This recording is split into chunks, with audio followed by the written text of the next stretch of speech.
Boa noite. Meu nome é Pedro Gabriel Mundi Guimarães e eu estou aqui para apresentar um trabalho de biologia celular do professor Nilo.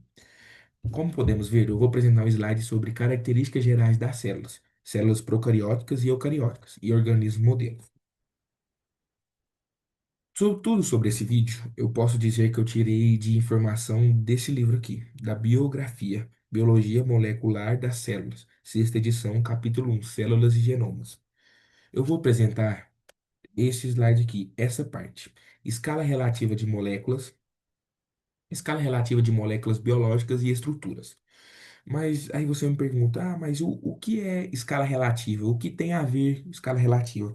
Eu vou te falar que escala relativa é nada mais nada menos que moléculas biológicas. De moléculas biológicas. Só que elas variam muito de tamanho. Então, escala relativa quer dizer que elas variam muito de tamanho. Ah, mas como assim de tamanho? Não estou entendendo. Eu vou te dizer, da maior da maior para a menor. Ah, mas como assim? Onde temos as menores íons e átomos, que são fórmulas moleculares maiores e mais complexas. Mas como assim maiores e mais complexas? A fórmula molecular do íon e do átomo são mais complexas. Não quer dizer o tamanho delas. Então, as moléculas menores são os íons e átomos e os maiores são as proteínas e ácidos nucleicos. Mas, Pedro, por que essa diferença? Por que ocorre essa diferença? Essa diferença de tamanho, ela é essencial para sabermos como as moléculas funcionam e se interagem entre si dentro das células. Como a gente precisa saber como que elas se interagem, como que é a interação delas. Então é melhor ter uma interação de uma célula maior com uma maior ou uma célula maior com uma pequena. Então nós podemos ver isso, uma interação bem harmônica e bem melhor entre uma célula maior com a célula menor. Podemos ver isso. Já no próximo slide, podemos ver a composição e tamanho de célula.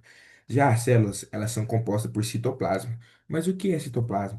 Citoplasma nada mais, nada menos que água mais biomoléculas. Então, se te perguntarem o que é o citoplasma, você vai falar, é nada mais, nada menos que água com junção de biomoléculas que formam o citoplasma. E as células, elas são envolvidas por uma membrana plasmática. Mas, Pedro, por que que uma membrana plasmática envolve ela? A membrana plasmática, ela serve para controlar a entrada e a saída, mantendo o ambiente interno estável. Então, para você ter um ambiente interno estável, propício para aquela célula, você não pode deixar entrar e sair toda hora algum, alguma coisa. Então, para você manter estável, você precisa controlar a entrada e a saída. É isso que a membrana plasmática nos traz na célula. Ela controla a entrada e a saída para manter um ambiente interno estável. As células, elas variam bastante de tamanho. A animal e a vegetal é de 10 e 100 micrômetros. As bactérias é cerca de 100 nanômetros. Mas por que essa variação de tamanho? Ocorre pela adaptação em que as células passam para sobreviver naquele ambiente. Então, podemos dizer que as células, elas variam conforme suas funções e adaptações no meio ambiente. Então, se ela precisou, ela vai variar, porque é uma adaptação naquele meio ambiente para ela sobreviver. E como podemos acompanhar aqui no slide, nós temos uma célula aqui. Aqui podemos ver que, em base, a composição da célula, ela é 70% de água e 30% de química. Esses 30% de química estão envolvidos várias coisas, onde nós podemos ver na outra imagem mais ampliada, onde de 30%, 15% seria de proteínas, 4% de outras moléculas, 6% de RNA, 2% de fosfolipídios, 1% de DNA e 2% de polissacarídeos. Então, uma célula ela é composta por 70% de água e os outros 30% são químicas, que variam de coisas. Outra coisa que nós também podemos ver é a variação de tamanho das células e como nós podemos ver elas. Ok, certo? Agora nós vamos partir para comparação entre uma célula procariótica e uma célula eucariótica, onde a célula procariótica ela é simples. Podemos ver uma célula bem procariótica bem aqui, ó. Temos aqui uma célula procariótica. Ah, mas por que a célula procariótica ela é simples? Pois ela é sem núcleo, o material genético dela é disperso no citoplasma, como podemos ver aqui, ó. Material genético bem disperso no citoplasma. Ela não tem o núcleo. e ela não possui as organelas membranosas. Então, ela não possui membranas organolas. Desculpe, elas não possuem organelas membranosas. Então, não podemos ver membranelas organosas aqui e não podemos ver núcleo. E o material genético bem disperso dentro do citoplasma.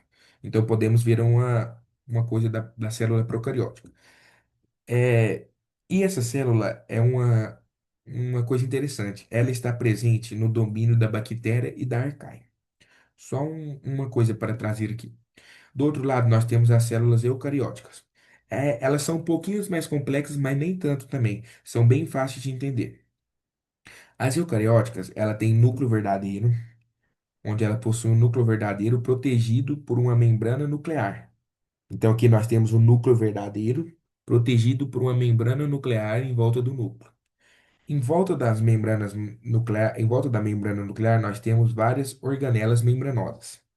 Então, essas daqui são aqui nós temos as organelas membranosas, onde pode nos tornar o processo celular mais perfeito, pode tornar o processo celular mais eficiente.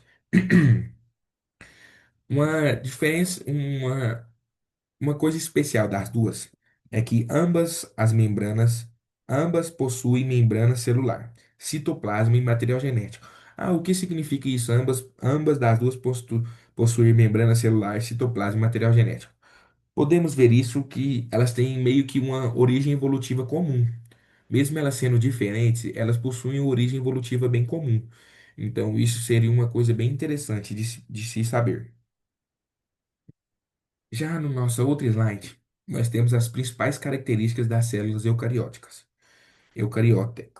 Então, aqui a imagem nos mostra um diagrama detalhado de uma célula animal. Então, podemos ver que isso aqui é uma célula animal. Então, nos mostra um diagrama detalhado de uma célula animal com suas principais organelas identificadas. Então, ele traz as suas principais organelas identificadas e mostra que é uma membrana animal. Ela possui um núcleo bem definido, ela possui, como podemos ver aqui no slide, ela possui um núcleo definido. Ela, as organelas são delimitadas por membranas. Podemos ver também, né, que as organelas são delimitadas por membranas. Outra coisa, as eucarióticas, elas possuem núcleo, elas possuem retículo endoplasmático, podemos ver aqui, ó, um retículo endoplasmático. Elas possuem endoplasmático liso e rugoso. Então podemos ver que ela possui retículo endoplasmático liso e retículo endoplasmático rugoso. Essa é a diferença de uma célula animal. Podemos ver que ela possui o complexo Golgiense. Podemos ver, não tem aqui. Elas possuem também mitocôndrias, elas possuem cloroplastos, elas possuem lisossomos, peroxomos e o vácuo, que é uma das principais características da célula animal.